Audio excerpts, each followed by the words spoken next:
নমস্কাৰ। আজি মানুহৰ জীৱনৰ সংগ্ৰাম প্ৰসংগত এটা অতি দৰকাৰী কথা আপোনালোকক ক'বলৈ আগবাঢ়িছোঁ যে আপুনি জীৱনত সংগ্ৰাম কৰে, বিভিন্ন ধৰণৰ সংগ্ৰাম, গোটেই জীৱন জুৰি সংগ্ৰাম, কিন্তু তাৰ মাজত এটা সাংঘাতিক ধৰণৰ ভুল কৰে। সেই ভুলটো কেতিয়াও নকৰিব। আজি আপোনালোকক সেই ভুলটো সম্পৰ্কত কিছু কথা ক'ম। আপোনালোকে নিজে জানে যে মানুহে জীৱনত বিভিন্ন ধৰণৰ সংগ্ৰাম কৰে আৰু তাৰ মাজত কিছুমান মানুহে কৃতকাৰ্যতা লাভ কৰে আৰু কিছুমান হাৰি যায়। এনেকুৱা হৰা জিকাৰ মাজতেই জীৱনটো চলি থাকে। কিন্তু এনেকুৱা এটা সংগ্ৰামৰ পৰিৱেশৰ মাজত আপোনালোকে এনেকুৱা কথা এটা কেতিয়াবা ভাবেনে যে জীৱনত বিভিন্ন ধৰণৰ সংগ্ৰাম কৰিলেও মানুহৰ জীৱনৰ এটা প্ৰথম চৰ্ত হ'ল যে মানুহে নিজৰ ক্ষেত্ৰত এটা সংগ্ৰাম কৰে নে নকৰে, মানে নিজক জয় কৰিবৰ কাৰণে মানুহে সংগ্ৰাম কৰে নে নকৰে। কথাটো হয়তো আপোনালোকে কোৱাৰ লগে লগে অকণমান নাহুত নাচৰুত যেন লাগিব যে মানুহে জীৱনত বেলেগ ধৰণৰ সংগ্ৰাম কৰে, কিন্তু নিজক লৈও সংগ্ৰাম কৰিব পাৰিনে বা নিজক জয় কৰিবৰ কাৰণেও সংগ্ৰাম কৰিব পাৰিনে? নিশ্চয় পাৰি।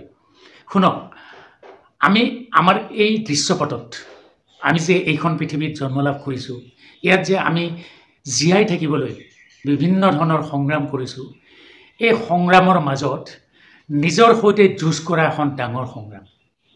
আৰু সেই সংগ্ৰামখনত যদি আপুনি কৃতকাৰ্যতা লাভ কৰিব পাৰে, তেতিয়া দেখিব যে জীৱনৰ অন্যান্য কিছুমান সংগ্ৰামত যিটো আপুনি কৃতকাৰ্য হোৱাৰ পিছত সন্তুষ্টি লাভ কৰে, তাতকৈও অধিক সন্তুষ্টি আপুনি লাভ কৰিব এই নিজৰ সৈতে কৰা সংগ্ৰামৰ প্ৰসংগত। এতিয়া আহক সেই নিজৰ সৈতে কৰা সংগ্ৰামটো কেনেকুৱা। আমি জীয়াই থাকোঁতে এটা মন লৈ চলি থাকোঁ। বিভিন্ন ক্ষেত্ৰত আমাৰ এই মনটো বিভিন্ন পৰিৱেশৰ সৈতে আকৰ্ষিত হয়।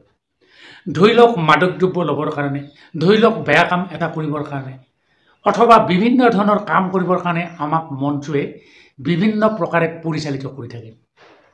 কিন্তু এই মনটো যদি আমি সময়ত নিয়ন্ত্ৰণ কৰিব নোৱাৰোঁ, তেতিয়াহ'লে আমি কেতিয়াবা কিছুমান নকৰিবলগীয়া কাম জীৱনত কৰিম, কিছুমান কামৰ কাৰণে আমি জীৱনত অনুতাপ কৰিম আৰু তাৰ ফলত দেখিম যে অনাহকত আমি নিজৰ জীৱনটো বেয়াৰ ফালে লৈ গৈছোঁ। সেইকাৰণে প্ৰথমতেই আপোনালোকক কৈছোঁ যে নিজৰ সৈতে এখন সংগ্ৰাম কৰিব লাগিব। যেতিয়া দেখিব যে আপোনাৰ মনে আপোনাক বেয়া কথা এটাৰ কাৰণে খুব প্ৰৰোচিত কৰি আছে, যে ভাল লগা কথা, এইটো কাম কৰা ভাল নেকি, এনেকুৱা কথালৈ আগবাঢ়ি যোৱা ভাল নেকি, তেনেকুৱা ধৰণৰ এটা মনোবৃত্তি আপোনাৰ হ'ব পাৰে। সেই মুহূৰ্তত আপুনি এখন সংগ্ৰামত ব্যস্ত হ'ব লাগিব যে নহ'ব, মই তেনেকুৱা কামলৈ আগবাঢ়ি নাযাওঁ, মোৰ জীৱনটো আছে, মোৰ এটা ভৱিষ্যত আছে, মোক নিৰ্ভৰ কৰিবলগীয়া বহুত মানুহ আছে, মই কৰা কামবোৰ মানুহে ভাল পাইছে, গতিকে এনেকুৱা এটা কাম কৰিবলৈ যাওঁতে যদি মোৰ ভুল হৈ যায়, কাৰোবাৰ অন্যায় হয়, তেনেহ'লে এইটো মই নকৰোঁ। কাৰণ সেইটোৱে মোক যিটো আনন্দ দিব, তাতকৈ যদি ভুল হয় তেনেহ'লে সেইটো মোক বহুত বেয়াকৈ মনকষ্ট দিব। সেই যে আপুনি নিজক নিয়ন্ত্ৰণ কৰিলে বিভিন্ন দিশত, আজি বেয়া অভ্যাসৰ ক্ষেত্ৰতে হওক বা যিকোনো ক্ষেত্ৰতে হওক, এই যে আপুনি মনক নিয়ন্ত্ৰণ কৰিলে, এইটো হ'ল আপুনি নিজক লৈ কৰা এটা সংগ্ৰাম।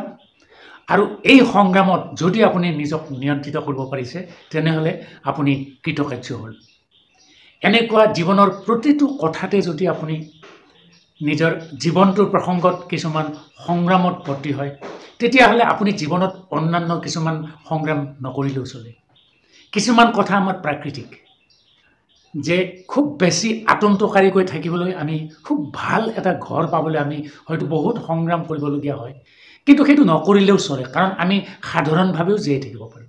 সেইকাৰণে আপোনালোকক আজি ইয়াৰ যোগেদি এইটো কথাই ক'লোঁ যে জীৱনত যিমানেই আপুনি সংগ্ৰাম নকৰক কিয়, যিয়েই নকৰক কিয়, নিজৰ সৈতে সংগ্ৰাম কৰিবলৈ কেতিয়াও নাপাহৰিব।